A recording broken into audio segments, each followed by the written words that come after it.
I wanted to take a quick minute to explain a little bit about the SculpSure versus the CoolSculpting. So CoolSculpting did an amazing job both with their technology and with their marketing. So for most people, everybody knows the term CoolSculpting or fat freezing, right? It's kind of a household name. They did an amazing job of that. And I want to make sure that I make it very clear that I am not saying anything negative about CoolSculpting. It's a fantastic option and it has some very fantastic results. I just want to explain why in our office we choose to do SculpSure over CoolSculpting. So there's a few things that we always look at when we are implementing things into our practice. So one, of course, is patient outcome, right? Getting the results that they want. The second thing that we look at is the science and the technology, right? And then the third thing is always safety, right? And so those are the three aspects that we look at when we make our decisions of exactly what we think is best for patients that come to our office. So the CoolSculpting, although the technology is fantastic, there's just some differences. So let me explain a little bit of those reasons. And I'm going to try to keep it short. I don't want to ramble on, but I just want to make sure that you guys have that information. So the CoolSculpting to do one area takes 50 minutes, so almost an hour. So with the SculpSure, we're able to do it in 25 minutes per area. And so right off the bat for patients, it's less time. When it comes to the comfort for the patient during and after the treatment, this was another area that for us, the right choice is the SculpSure. So during CoolSculpting, it's using cryolipolysis. So cryo is to freeze, right? And that's why they say CoolSculpting or fat or freeze the fat, that's where that comes from. So it's a suction device that's on the skin and sucks up an area that it's working on. So what we hear reported back in our research, both with patients and doctors across the country, is that the treatment itself can be very intense and uncomfortable for the patient, but even more so is that afterwards, I don't know if you've ever Googled some of the bruising and swelling after CoolSculpting, but it can be pretty deep purple bruising and some pretty intense swelling for a significant amount of time, which makes it very tender and sore afterwards, so you do have some downtime from some of your activities.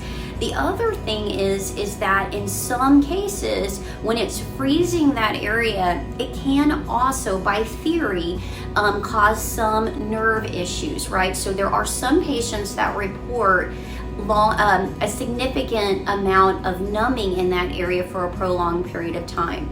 In our office, nerve health is extremely important to us, so that was something that just made it challenging for us to wrap our heads around implementing it into our practice. So again, on the SculpSure, it's less time for the patient, mild discomfort during the treatment, and absolutely no downtime after, and very mild reaction afterwards. So oftentimes some people will just say the area might feel like, if you did your stomach, it just may feel like you had a good workout. And so on that second, third, and fourth day, just like to the touch, just a little bit tender, but you can go right back to the gym, and most people just say, I feel great, no problem. But you don't have that massive bruising, that deep purple bruising, and you don't have any fear of any nerve damage, because unlike the cryo technology, it's using a laser. So it's targeting the fat cells, but no damage can be done to the other tissue and the nerves. So that is always, a positive for us in our office. So those are kind of some of the differences of what we see.